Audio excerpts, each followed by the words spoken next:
Sean todos bienvenidos a esta nueva ocasión y el día de hoy nos encontramos con un nuevo capítulo de nuestro curso de fundamentos de programación. Y el día de hoy, ahora sí vamos a entrar a las estructuras de control de flujo. En el capítulo anterior vimos acerca del control de flujo y cómo podíamos cambiarlo, permitiéndonos, digamos, abarcar diferentes, por decirlo así, soluciones a un problema y no continuar con el flujo lineal de siempre, que conocemos el inicio y conocemos el final. Por lo que pues vamos a comenzar con eso. Antes de empezar, recordar que el apoyo al canal es indispensable, like, comentario, suscripción se agradece bastante y recuerden que todos están bienvenidos a nuestra comunidad de Discord, también pues para resolver dudas si así lo desean. Ahora, estructuras de control de flujo. Podemos resumir en palabras sencillas que son todas aquellas instrucciones que permiten modificar el flujo de ejecución de un programa. Me acordé que tengo que ponerme las gafitas de esto porque no me quiere dañar los ojos. Les recomiendo mucho las gafas de luz azul para las personas que pasan mucho tiempo delante de los computadores. Les sirve bastante como para no fregar mucho la vista. De pronto haré un video y todo eso. Es importante recordar que el flujo de ejecución más común en la programación es el lineal, o sea, que aquel que no presenta, por decirlo así, bifurcaciones y siempre existirá un mismo camino para resolver un problema. Como es el caso de lo siguiente. Tenemos inicio, leer un número A, leer otro número B, sumar A y B y mostrar el resultado de la suma y se acabó. El diagrama de flujo anterior pues representa un programa sencillo que solo sigue un camino. Estos programas no tienen mucho misterio realmente y hasta podrían programarse sin la necesidad de realizar un diagrama de flujo. No obstante, vamos a pasar a un programa un poquito más complejo. ¿Se alcanza a ver? Sí. Bueno, este diagrama de flujo no es tan complejo, pero ya tiene algo de diferente. Quiero a partir de ahora que asociemos el rombo, ese cuadrado que está como borracho y se ha ladeado hacia un lado. Sí, pues ese mismo se considera como una pregunta, una condición. ¿Qué ha ocurrido? Pero no plantea una pregunta tan abierta. Realmente realiza una pregunta cerrada, o sea, sí o no. Nada más. O sea, yo hago una pregunta y necesito que me respondan sí o no. No, ¿quién es Pepito? No. ¿Dónde está Pepito se fue? Sí o no. Ya, ¿dónde está Pepito? Es una pregunta abierta.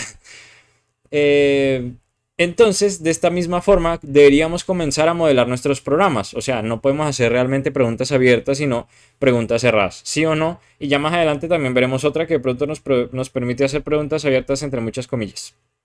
Para este caso, tenemos un problema con múltiples soluciones según cuál sea el caso que se presente.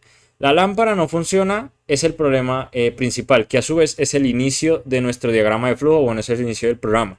El siguiente paso es una pregunta cerrada. Vuelve y juega, no pueden haber preguntas abiertas. ¿Está enchufada la lámpara? A lo que hay dos alternativas. Si no se encuentra enchufada, vamos a realizar la acción de enchufar. Y si vamos a realizar la opción de enchufar la rampa. Y si está enchufada, vamos a pasar a la otra pregunta. ¿Se encuentra quemado el bombillo?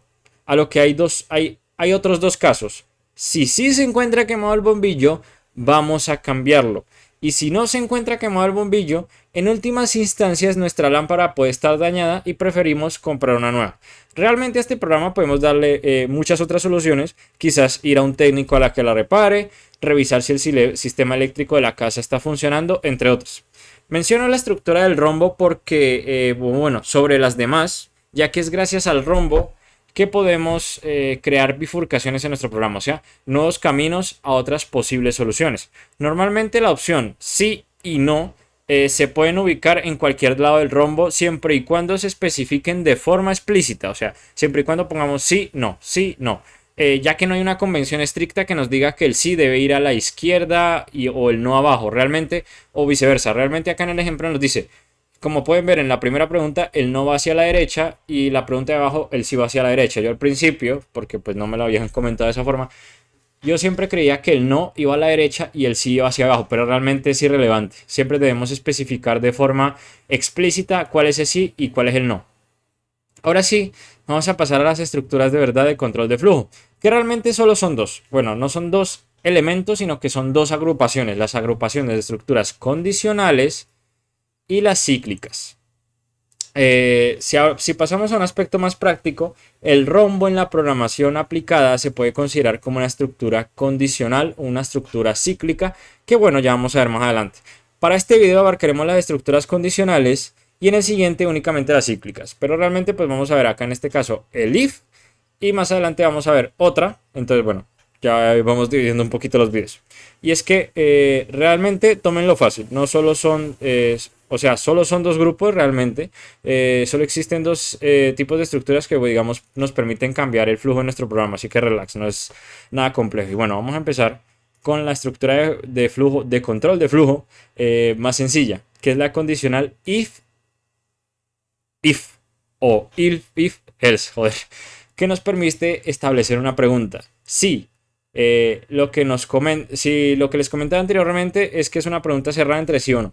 Si se cumple, ocurrirá algo, y si no, ocurrirá otra cosa.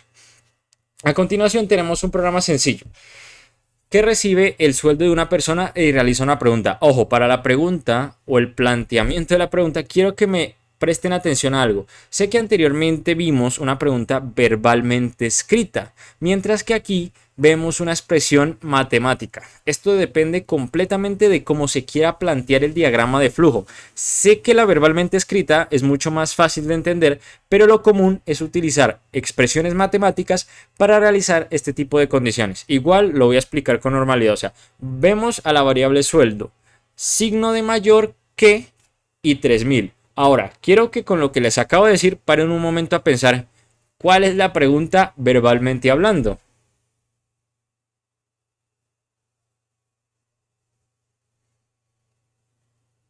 Ah, ahora sí. Ahora, en lugar de llamarla pregunta, también podemos referirnos como condición. Pero ahora sí, realmente lo que nos estamos preguntando podría ser, ¿el sueldo es mayor a 3000? Nada más. Si el sueldo es mayor a 3000, haz esto. Si no es mayor a 3000, haz lo otro. O el sueldo es mayor a 3000, sí o no. Entonces, bueno, como les comentaba, también es lo más común decirles, ay, oh my god, se me fue, es llamarle condición.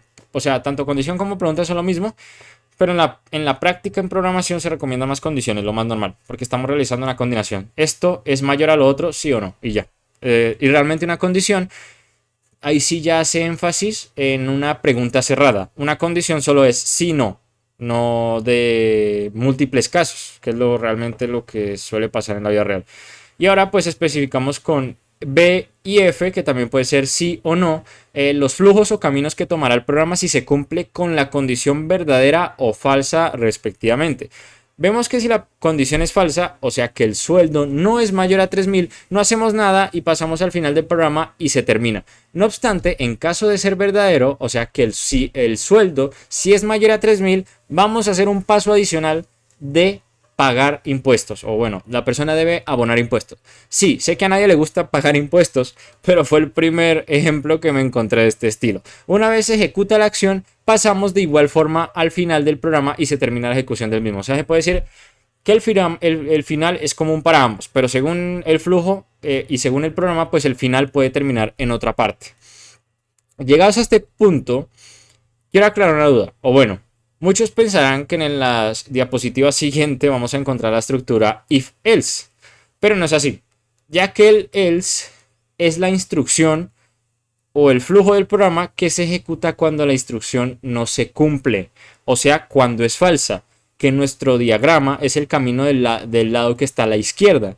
¿Ven que esta vaina es breve? O sea, verdadero a la derecha y falso a la izquierda. Y falso a la izquierda es el else. O sea, el else es lo que se va a hacer si no se cumple. Es la traducción literal sería si se hace esto.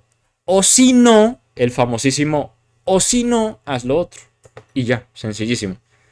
Ahora, ups, sabía que no me iba a caber esto. Voy a ver si puedo cortarlo por aquí. A ver si entra. Ahora, pues para que se vayan acostumbrando a ver código, voy a proceder a compartirles varios fragmentos realizando el programa anterior, pero en diferentes lenguajes de programación. Esta vez sí me acordé de ponerle los comentarios, pues para que sepamos de cuál lenguaje estamos hablando. Por ejemplo, en JavaScript, salario. Lo que hacemos aquí es preguntarle al usuario, ingrese el valor del salario. Y le preguntamos, if salario es mayor que 3000, entonces si es mayor que 3000, pagar impuestos. Lo mismo con Python, le preguntamos, ingresa el valor de salario. Si salario es mayor a 3000, pagar impuestos. Pasamos a la siguiente. En Java, un poquito más largo, pero lo de siempre. Ingresa el valor del salario. la persona lo ingresa y si salario es mayor a 3.000, pagar impuestos. Sencillísimo.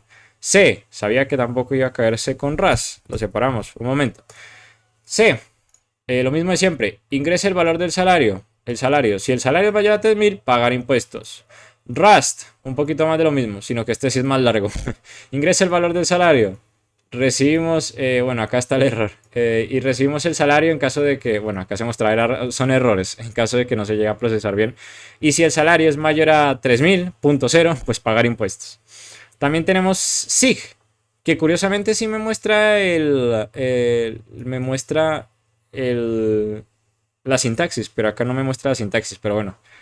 Que bueno, esto sí ya se torna un poquito más complejo, pero acá encontramos que ingresa el valor del salario, todo chévere. Y bueno, recibimos el input y hacemos la comprobación. Si salario es mayor a 3.000, pagar impuestos. En Go, un poquito más de lo mismo, bajamos. Ingresa el valor del salario, se pregunta, bueno, acá se comprueba de pronto si hay un error. Y si salario es igual a 3, mayor a 3.000, pagar impuestos. En C++, lo mismo, ingresa el valor del salario. El salario es... se me está subiendo hasta una hormiga y todo. También tenemos en C#. C# tenemos, ingresa el valor del salario, lo pasamos aquí. Si salario es mayor a 3.000, pagar impuestos. Y ahora sí ya, bueno, hay más lenguajes, pero no me quiero quedar todo el día en esta misma cosa. Me gustaría destacar algo, y es que para todos los lenguajes se comparte una estructura if-else casi similar. En algunos casos, los paréntesis de la condición no eran necesarios, o los curly brackets. Ya saben, las llaves que cierran el cuerpo del if no eran necesarias, siendo el único caso Python. Aunque los más observadores se habrán percatado de algo. ¿Dónde ejecuto las instrucciones cuando no se cumple con la condición? Pues bien, resulta que el if es una estructura que se puede extender de forma opcional. Tal y como lo vimos en todos los lenguajes, si la condición se cumple, se ejecuta. Pero si no, vamos a escribir, o normalmente se va a hacer lo siguiente. Vamos a escribir aquí else, abrimos curly brackets y nos quedaría de la siguiente forma. Y ya, sino que solo tenemos que agregar al final del cuerpo del if la keyword o la palabra reservada else y abrimos nuevamente un cuerpo, pero esta vez para ejecutar las instrucciones en caso de no cumplirse la condición. Con una excepción en que en Python que solo tenemos que poner else dos puntos y por medio de la indentación separar las instrucciones del else. Ahorita lo vamos a ver.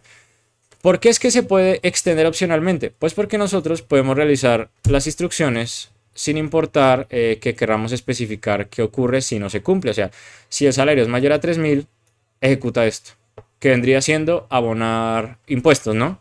Y si no tengo ninguna instrucción que se ejecute cuando no es cierta, pues lo puedo omitir, que es el caso de todos los lenguajes que vimos anteriormente. Por ejemplo, acá en C, si el salario es mayor a 3.000, pagar impuestos. Y si no, pues no hagas nada, porque igualmente en nuestro flujo de control, uy, me está yendo un poco lag, en nuestro flujo de control, como lo vimos acá arriba, nosotros nos vimos que en false no hay nada, no ocurre nada, llega al fin, entonces es básicamente lo mismo a no ejecutar nada. Ya si tuviéramos algo que ejecutar, ahí sí ya tendríamos que venir aquí y poner el else. Esperemos a que se cargue, poner el else y ahí sí especificar las instrucciones que queremos agregar.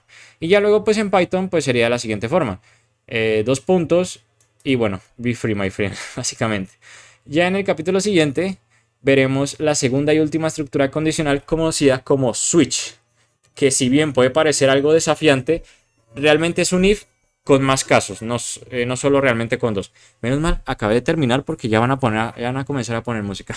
Por lo que nada, espero que este video haya sido de utilidad y nos estaríamos viendo en la próxima ocasión. Adiós. Casi.